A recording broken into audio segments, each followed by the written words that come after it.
दोस्तों, आपको अपने जीवन में कभी ना कभी किसी की मदद की आवश्यकता अवश्य होती होगी।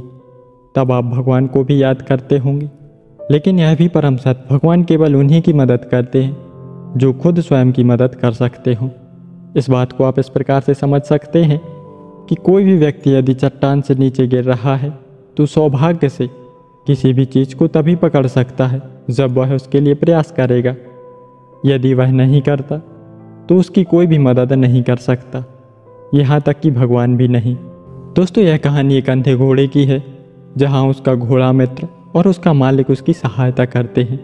तो इस कहानी को सुनने के बाद आपके अंदर भी दूसरों की मदद करने के लिए भावना जागृत हो जाएगी और जब भी किसी को मदद की आवश्यकता होगी तो आप सबसे पहले अपना हाथ बढ़ाएंगे। तो इस कहानी को ध्यान से सुनिएगा। शहर के नज़दीक लेकिन शहर के बाहर एक बड़ा फार्म हाउस था। उस फार्म हाउस में 2 घोड़े रहा करते थे। दूर से देखने पर वे दोनों बिल्कुल एक जैसे दिखते थे, पर पास जाने पर पता चलता था कि उनमें से एक घोड़ा अंधा है। एक बार अंधे घोड़े की लड़ाई हो गई।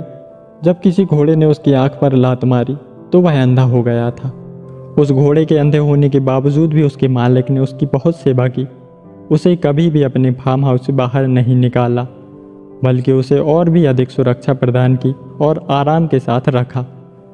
अगर कोई थोड़ा और ध्यान देता तो उसे भी पता चल जाता कि मालिक ने दूसरे घोड़े के गले में एक घंटी बांध रखी थी, जिसकी आवाज़ सुनकर अंधा घोड़ा उसके पास पहुंच जाता और उसके पीछे पीछे बाड़े में घूमता रहता। घंटी वाला घोड़ा भी अपने अंधे मित्र की परेशानी समझता था। वह बीच बीच में पीछे मुड़कर देखता और इस बात को सुनिश्चित कर लेता कि कहीं वो रास्ता भटक न जाए। वह ये भी सुनिश्चित करता था कि उसका मित्र सुरक्षित वापस अपने स्थान पर पहुंच जाए। उसके बाद ही वो अपनी जगह पर आगे बढ़ता था। दोस्तों, यह कहानी तो बहुत छोटी सी है, लेकिन हमें एक बहुत बड़ी सीख दे जाती है। भाड़े के मालिक की तरह भगवान भी हमें बस इसलिए नहीं छोड़ देते कि हमारे अंदर कोई कमी है या कोई दोष है।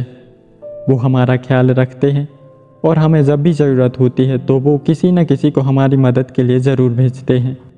कभी कभी हम भी वो अंधे घोड़े होते हैं जो इस घोड़े की तरह घंटी की मदद से अपनी सारी परेशानियों को दूर कर लेता है।